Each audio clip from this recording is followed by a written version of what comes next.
Okay, all right. So today we're talking recruiting. Who gets hassled by their team? Recruit, recruit, recruit, recruit. When they want to buy it, recruit, recruit, recruit. Who gets that one, right? All right. So it's an easy way and a hard way to recruit, right? If we take the whole of network marketing, any particular company, right? There's an easy way and a hard way. The hard way is this, and this is what I have collected from much looking into network marketing over the last 10 years, running classes with network marketers, reading up all the network marketing books and how I started and how I broke it and I did it and I broke it and I did it and I built it and I built it and I did it and I did it and I did it, whatever it is, right? And I was trying to get the recruits, and I thought that, what's the reason behind getting the recruits? Why do most people, do you believe, want more recruits than they do clients? Now, a recruit probably is a client and a recruit at the same time, but why does everybody want recruits? To build a downline. Why? To replicate what you do. So why? Because one person can't do the work of, Thank say, you, Kay. 400 or Yeah, something. no, Kay gave the answer. Oh, no one was game enough to say it. Kay gave the answer because we should get more money that way, right? Yeah. If I've got a team of people that are selling underneath and I collect a little bit of everything that they sell, then by default, I'll have more money and I don't have to do the work. Oh, that's the whole idea of leverage. Yes. That's leverage, right? Yeah. The whole idea of network marketing was really, is given out to people like this based off that leverage, is that you can kind of sit on the beach sipping martinis or cocktails while the recruits are doing it, and money will just fall into your bank account. It's called residual income, right? If you're in network marketing, you can get a residual income if you have a team. But truthfully, teams don't work by themselves. There's a reason why Chicago Bulls, when Michael Jordan was playing, that they did really well. Somebody had to lead the team and someone had to coach them. Mm-hmm. So there's got to be leadership in there somewhere, because you can't just leave the team to themselves, because then they'll start to run off and do their own personal thing and they'll forget to pass the ball. I can do it. Don't worry. I can do it. Right? So you can't really sit back and do nothing for money to fall into your account. It just means that you now are doing something else. You're not selling to get money fall into your account. You're now leading to get money to fall into your account. You might be running coaching sessions. You might be running classes. You might be like, seriously, herding cats. Just do it. Just do it. Just do it. Oh my God, do I have to go and do it for you and show you how to do it? Like, do it, right? So everything that I know of with network marketers, all the ones that have finally cracked the system in network marketing, they'll say, I built my team, I broke it, I built my team, I broke it, I built my team, I broke it, right? And they say in network marketing, if you hang out for about 7 years, then you'll improve, right? Because in that, in regards to building and crashing your teams, that it takes about 7 years. And that's because from the beginning, you're looking to build your teams with the idea of the residual income. And they'll build and then they'll break. And they usually break because the leader hasn't learned how to sell, has learned how to recruit, has worked out how to recruit, but their team doesn't sell anything. And when no one in the team sells anything, and of course they teach you how to recruit.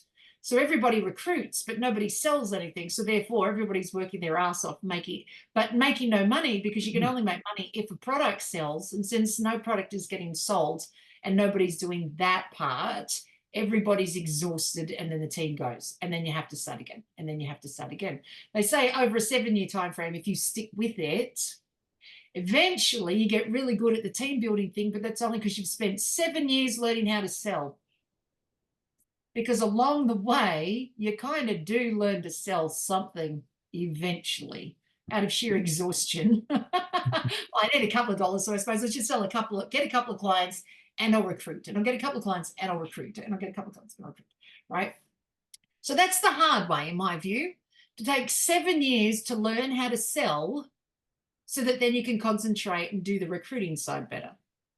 The easy way is just spend a year learning how to sell, and then we'll look into the recruiting side, right? And as much as nobody likes to wait out a year, truthfully, a year will go pretty fast, but in the end, 1 year is faster than 7. 7 years of frustration. If you just ignore the recruit side. Now, of course, if someone says, can I earn money like you are? Sure, right? So I was going back and thinking about Jim Rohn. And the story of Jim Rohn's was this, right? When he first started network marketing, his first goal in network marketing was to make as much money at network marketing part-time as what he earned in his full-time job, right? And he said it took him about 6 months because when he discovered network marketing, he wasn't doing so well. So job-wise, whatever he was earning, it wasn't enough for him to get across the line. Anyway, he said he had more month. He had more month at the end of the pay than he had money, right? So, so he wasn't earning that much. So his goal was part-time to earn as much part-time as what he was earning in his full-time job. He said it took him about 6 months. And then he said, I got so excited by that. He said, my second goal was to earn twice as much part-time as what I was earning in my full-time job. So his first goal was to earn as much full-time as he was part-time. His second goal was to earn twice as much earn as much part-time as he was full-time. The second goal was to earn twice as much part-time as what he was doing full-time. And he said, and when I was earning twice as much money part-time as I was full-time, he said, I could quit my job. He said, but I didn't quit my job. He said, why wouldn't I quit my job? Here's why. He said, because I discovered it was a really good recruiting tool.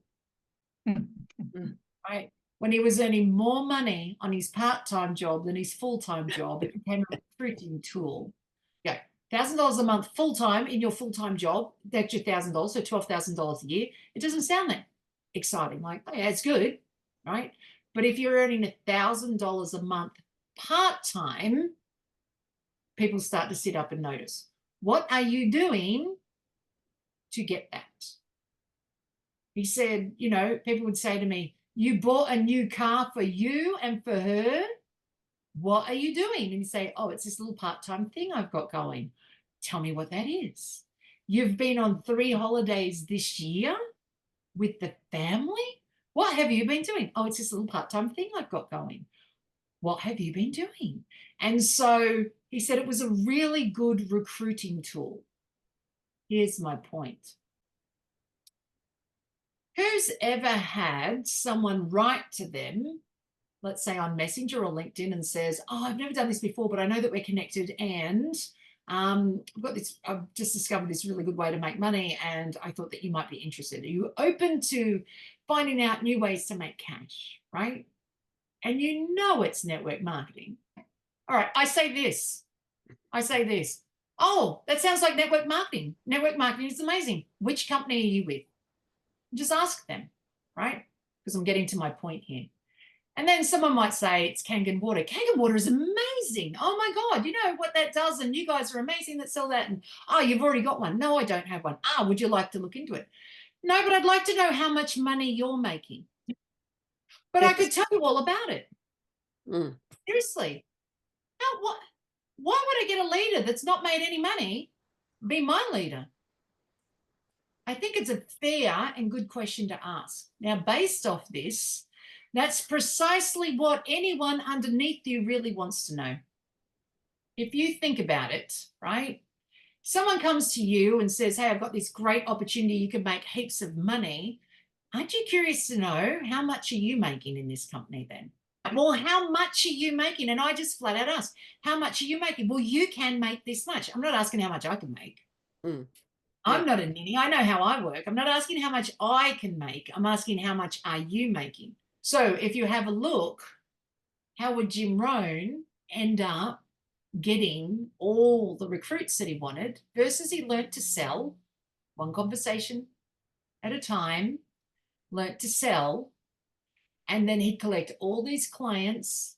He'd keep them informed, make sure that they're still buying. He sold vitamins. I think it was Herbalife or something. Like he sold vitamins. So it was a 1 month rotation.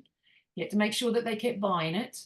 And then he just kept accumulating his client database, client database, client database over the course of a year. Client database, client database. Just keep getting the clients.